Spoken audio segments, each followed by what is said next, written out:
हरे कृष्णा। स्वागत है आप सभी का आपके अपने चैनल पर।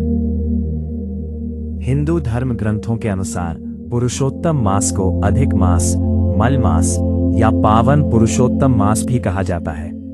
जिसका वैज्ञानिक और खगोलीय महत्व यह है कि जिस चंद्रमास में सूर्य की कोई संक्रांति नहीं होती, उसे ही अधिक मास माना जाता है। इस पावन समयावधि में विवाह, मुंडन, जनेऊ या गृह प्रवेश जैसे लौकिक शुभ कार्यों का निषेध तो किया गया है, लेकिन भगवान श्री हरि विष्णु और श्री कृष्ण की अनन्य उपासना,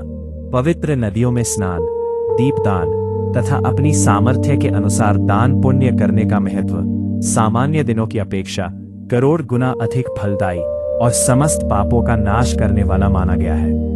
इसी परम कल्याणकारी महत्व को जानने वाली किसी गांव की एक बूढ़ी माई परम भक्त और अत्यंत धार्मिक प्रवृत्ति की महिला थी, जो सांसारिक मोह माया से परे होकर हर तीसरे वर्ष आने वाले इस पुरुषोत्तम मास में पूरे विधि विधान से कड़े नियमों का पालन करते हुए व्रत रखती, ब्रह्मचर्य का पालन करती, केवल एक समय फलाहार या सादा भोजन करती और प्रतिदिन देव दर्शन और साधु सेवा में लीन रहती थी। एक बार जब पुनः पुरुषोत्तम मास का आगमन हुआ और माई हमेशा की तरह अपनी पूजा पाठ में जुट गई,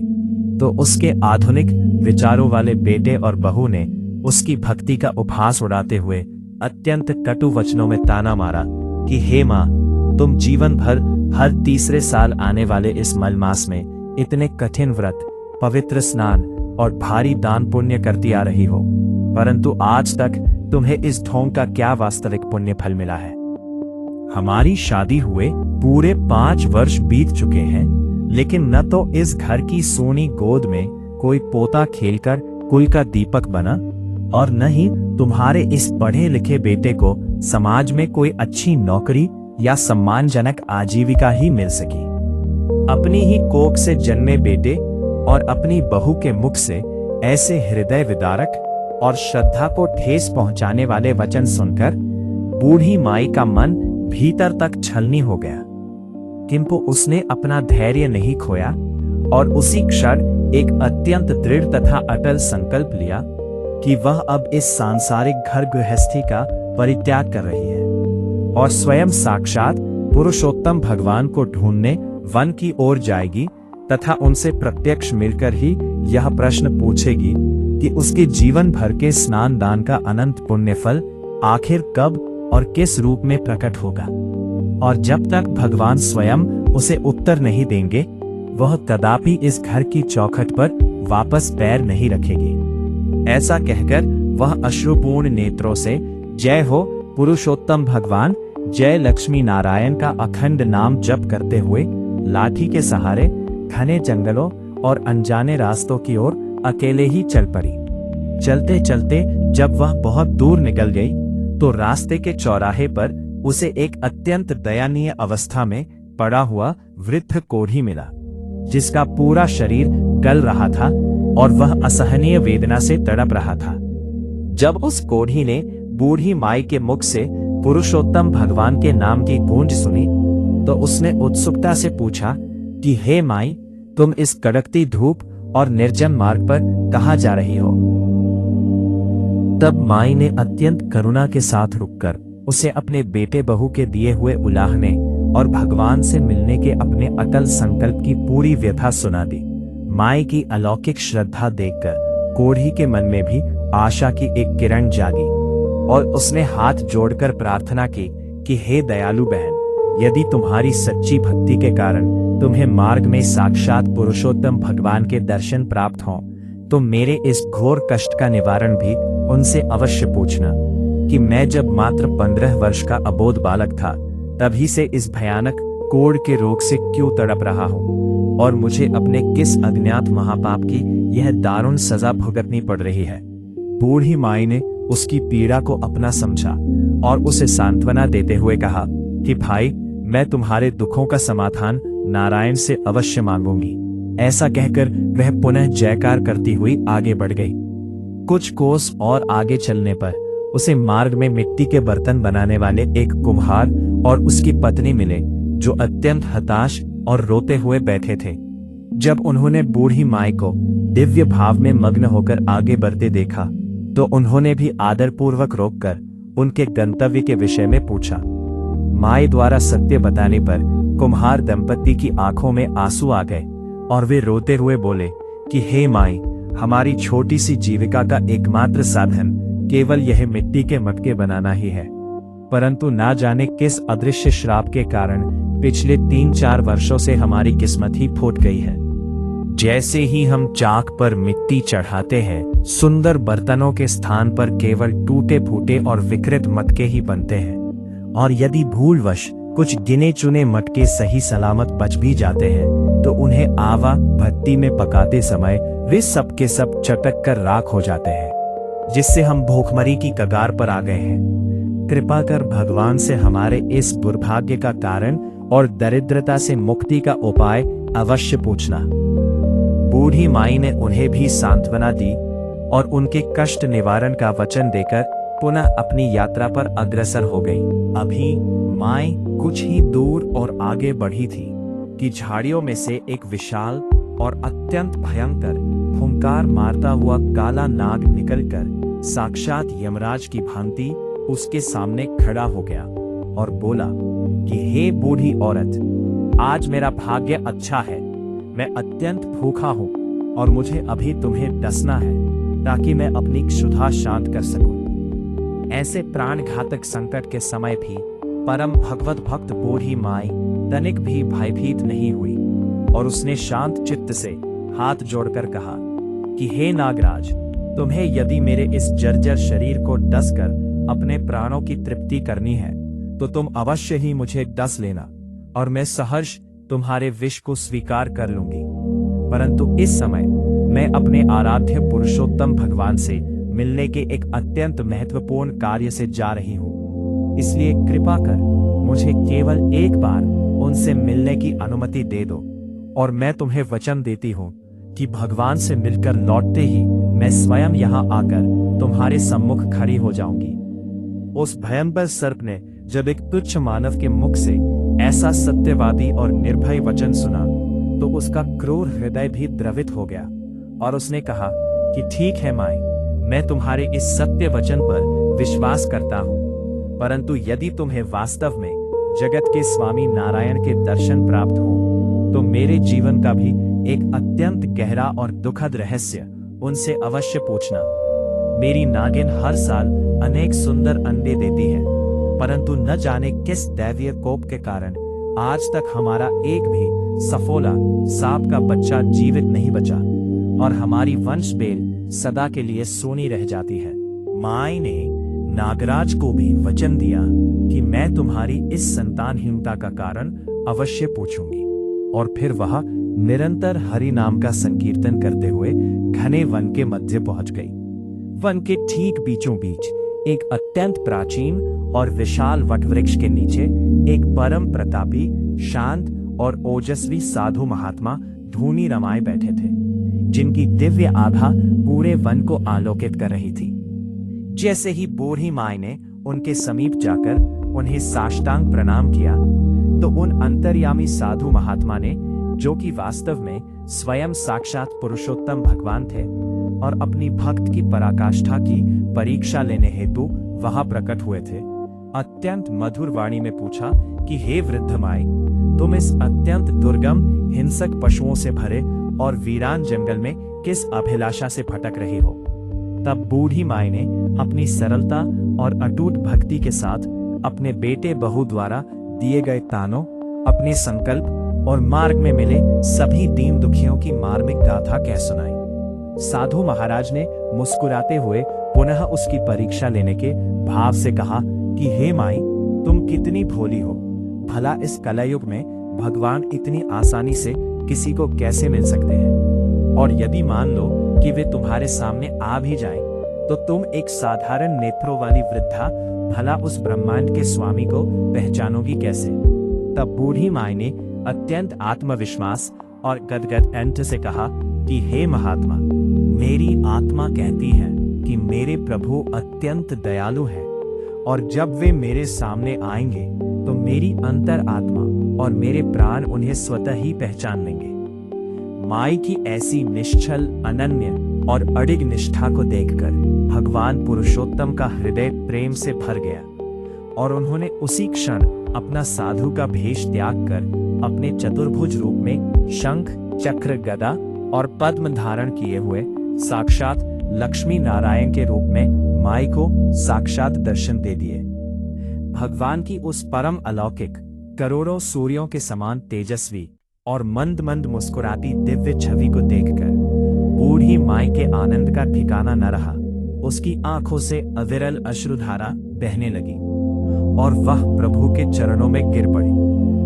भगवान ने अपने कोमल हाथों से उठाकर उसे गले से लगाया और कहा कि हे प्रिय भक्त, मैं तुम्हारी इस निस्वार्थ भक्ति और तपस्या से अत्यंत प्रसन्न हूँ। मांगो, तुम्हें जो भी वरदान चाहिए मैं आज तुम्हारी झोली खुशियों से भर दूंगा।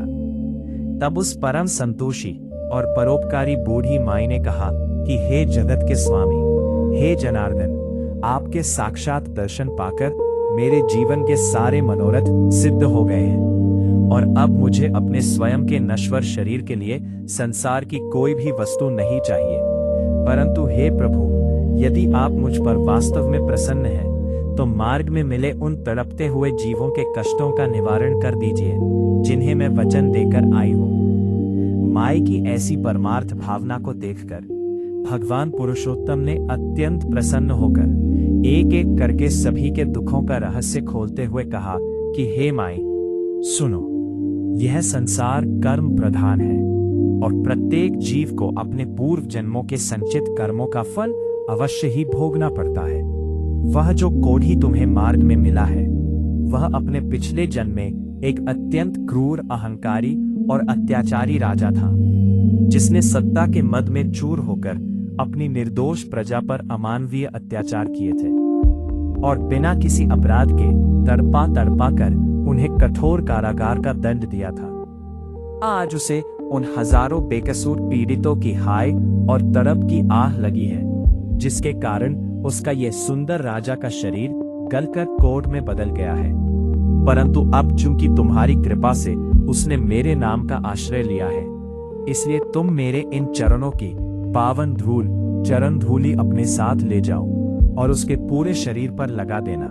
वह उसी क्षण कंचन जैसी काया वाला सुंदर पुरुष बन जाएगा। इसके पश्चात भगवान ने कुम्हार दंपत्ति के विषय में बताते हुए कहा कि हे माई, वह कुम्हार भी अपने पूर्व जन्म में एक अत्यंत धनी व्यापारी था, परंतु उसका हृदय अत्यंत कठोर और कंजूस था। एक समय की बात है कि एक अत्यंत निर्धन, भूखे और असहाय वृद्ध माता पिता अपनी एकमात्र पुत्री के विवाह के लिए अत्यंत मिन्नतें करते हुए उसके पास एक मिट्टी का कलश घड़ा मांगने आए थे, क्योंकि उनके पास फूटी कौड़ी भी नहीं थी। परंतु उस निर्दयी ने उन बूढ़े माता पिता की गरीबी का उपहास उड़ाया और उन्हें बिना घड़ा दिए धक्के मारकर अपने द्वार से निकाल दिया। आज उसे उन लाचार माता पिता की तरफ और आंसुओं की आह लगी है, जिसके कारण उसके चाक पर मटके बनते ही टूट जाते हैं। यदि वह कुम्हार अपने इस जन्म के पाप का प्रायश्चित करना चाहता है तो उसे इस पुरुषोत्तम मास में अपने हाथों से अत्यंत श्रद्धापूर्वक 100 सुंदर मटके बनाकर किसी सार्वजनिक स्थान या प्याऊ पर शीतल जल भरकर प्यासे राहगीरों के लिए दान करने होंगे। ऐसा करने से उसकी दरिद्रता सदा के लिए नष्ट हो जाएगी और उसके घर में लक्ष्मी का वास होगा। अंत में भगवान ने उस काले नाग के विषय में बताते हुए कहा कि हे माई, उस नाग की नागिन ने अपने पूर्व जन्म के तामसी स्वभाव के कारण एक अत्यंत भोली और पूर्ण रूप से गर्भवती स्त्री को बिना किसी कारण के डस लिया था, जिसके विष के प्रभाव से वह बेकसूर स्त्री अपने गर्भ में पल रहे मासूम बच्चों सहित तड़प तड़प कर मृत्यु को प्राप्त हो गई थी। आज उस नाग दंपत्ति को उस अजन्मी शिशु और गर्भवती माता की महा आह लगी है, जिसके कारण उनके बच्चे पैदा होते ही मर जाते हैं। यदि वे दोनों इस भयंकर पाप से मुक्ति चाहते हैं तो उनके पास जो संसार की सबसे अमूल्य और चमत्कारी अमृतमणि है, उसे वे किसी परम भक्त या निर्धन को पूरी निष्ठा से दान कर दें तो उनका यह पितृदोष और पाप समाप्त हो जाएगा तथा उनकी गोद में भी सफोले दीर्घायु होकर खेलेंगे। भगवान पुरुषोत्तम ने अंत में माई के सिर पर अपना वरदहस्त रखते हुए कहा कि हे माई, जो मनुष्य निस्वार्थ भाव से दूसरों के दुखों को दूर करता है उसका कल्याण मैं स्वयं करता हूँ। तुम्हारे बेटे बहू को भी उनके अज्ञान का फल मिलेगा और तुम्हारा घर खुशियों से भर जाएगा। ऐसा कहकर भगवान पुरुषोत्तम अंतर्ध्यान हो गए और माई उनकी चरण धूलि को अत्यंत सहेज कर वापस अपने घर की ओर लौट पड़ी। जब बूढ़ी माई लौटते समय पुनः उसी वन के मार्ग पर आई तो वह भयंकर काला नाग अपनी फुंकार बंद करके अत्यंत विनीत भाव से उसका इंतजार कर रहा था। माई को जीवित और सुरक्षित देखकर उसने पूछा कि हे सत्यवादी माई, क्या तुम्हें वास्तव में जगत के स्वामी के दर्शन हुए और क्या तुमने मेरे जीवन के उस घोर अंधकार का कारण पूछा? तब बूढ़ी माई ने करुणावश भगवान द्वारा कही गई गर्भवती स्त्री की हत्या के पाप और अमृत मणि के दान की सारी बात हूबहू सुना दी। भगवान की बात सुनकर नाग अत्यंत दुखी हुआ और उसने अत्यंत विलाप करते हुए कहा कि हे माई, मैं इस घने जंगल में रहता हूँ जहाँ मेरे भयंकर विष और डर के मारे कोई भी साधारण मनुष्य या गरीब व्यक्ति कदम रखने का साहस भी नहीं करता। ऐसे में भला मैं इस अमूल्य अमृत मणि को किसे दान करने जाऊं? तुम साक्षात सात्विक और नारायण की परम भक्त हो, इसलिए मेरे पापों का उद्धार करने के लिए कृपा कर तुम ही इस दिव्य अमृत मणि को स्वीकार करो ताकि मेरा वंश नष्ट होने से बच जाए। ऐसा कहकर नाग ने अपनी चमत्कारी और प्रकाशमान अमृत मणि बूढ़ी माई के चरणों में रख दी और माई ने उसे आशीर्वाद देकर अपने आंचल में बांध लिया। आगे बढ़ने पर माई को वही कुम्हार दंपति मिले जो अत्यंत व्याकुलता से राह देख रहे थे। माई ने उन्हें रोककर बड़े प्रेम से समझाया कि तुम्हारे चाक पर बर्तन क्यों टूटते हैं, और जब उन्हें पूर्व जन्म में एक गरीब कन्या के विवाह का कलश न देने के महापाप का पता चला तो वे दोनों पश्चाताप की अग्नि में जलने लगे और उन्होंने उसी क्षण भगवान पुरुषोत्तम को साक्षी मानकर संकल्प लिया कि हे माई, हम आज ही से दिन रात मेहनत करके मिट्टी के 100 सुंदर मटके तैयार करेंगे और इस पावन महीने की समाप्ति से पूर्व ही एक बड़े प्याऊ पर उन्हें स्थापित कर शीतल जल का मुफ्त दान करेंगे ताकि हमारा जीवन सुधर सके। माई ने उन्हें सुख समृद्धि का आशीर्वाद दिया। इसके पश्चात माई मार्ग के उस अंतिम छोर पर पहुंची जहां वो अत्यंत पीड़ित वृद्ध कोढ़ी पड़ा हुआ था। कोढ़ी ने जैसे ही माई के मुख पर एक अलौकिक ईश्वरीय तेज और प्रसन्नता देखी तो वो समझ गया कि माई की यात्रा सफल हो गई है। उसने लड़खड़ाते हुए पूछा कि हे बहन, क्या प्रभु ने मुझ पापी पर दया की? माई ने अत्यंत ममता के साथ उसके सिर पर हाथ फेरा और पूर्व जन्म के अत्याचारी राजा होने की कथा सुनाते हुए कहा कि भाई, प्रभु अत्यंत दयालु हैं। उन्होंने तुम्हारे कल्याण के लिए अपने श्री चरणों की पावन धूलि भेजी है। ऐसा कहकर बूढ़ी माई ने जैसे ही वो दिव्य चरण धूलि उस कोढ़ी के पूरे जर्जर और लहूलुहान शरीर पर छिड़की, वैसे ही एक परम चमत्कार घटित हुआ। देखते ही देखते उसका सारा कोढ़, घाव और दर्द कपूर की भांति गायब हो गया और उसका पूरा शरीर 16 वर्ष के किसी अत्यंत सुंदर, कांतिमान और शक्तिशाली राजकुमार की भांति कंचन काया में परिवर्तित हो गया। अपनी इस नई और निरोगी काया को देखकर उस पुरुष के आनंद का पार न रहा और उसने बूढ़ी माई के चरणों में गिरकर कोटि कोटि धन्यवाद दिया तथा भगवान की कृपा के स्वरूप अपने पास संचित अक्षुण्ण और अपार धन दौलत, सोने चांदी की मोहरें और रत्न आदर पूर्वक बूढ़ी माई की पोटली में भर दिए। अब बूढ़ी माई भगवान के आशीर्वाद की साक्षात प्रतिमूर्ति बनकर अपार धन संपत्ति, स्वर्ण मुद्राएं और उस अलौकिक नाग की चमत्कारी अमृत मणि लेकर अत्यंत हर्षोल्लास के साथ पुरुषोत्तम भगवान की जय के नारे लगाती हुई अपने गांव की सीमा में प्रविष्ट हुई। जैसे ही वो अपने घर के समीप पहुंची तो उसकी आंखें फटी की फटी रह गईं। जहां उसका एक पुराना जर्जर और घास फूस का टूटा फूटा झोपड़ा हुआ करता था, वहां अब इंद्रप्रस्थ के महल के समान एक अत्यंत भव्य, विशाल और गगनचुंबी स्वर्ण मंडित सुंदर मकान खड़ा था, जिसके मुख्य द्वार पर द्वारपाल खड़े थे और घर के भीतर अन्न, वस्त्र, स्वर्ण तथा धन धान्य के विशाल भंडार स्वतः ही पूरी तरह भरे हुए थे। अपनी मां को इस अत्यंत दिव्य और वैभवशाली रूप में वापस लौटते देख उसका बेटा और बहू दौड़ते हुए घर से बाहर आए और मां के चरणों में गिरकर फूट फूट कर रोने लगे। बेटे ने रोते हुए कहा कि हे पूज्य माता जी, हमें क्षमा कर दो। हमारे अज्ञान और अहंकार के कारण हमने तुम्हारी अनन्य भक्ति का अपमान किया था। परंतु जैसे ही तुम घर से गई, वैसे ही इस नगर के राजा के दूत हमारे घर आए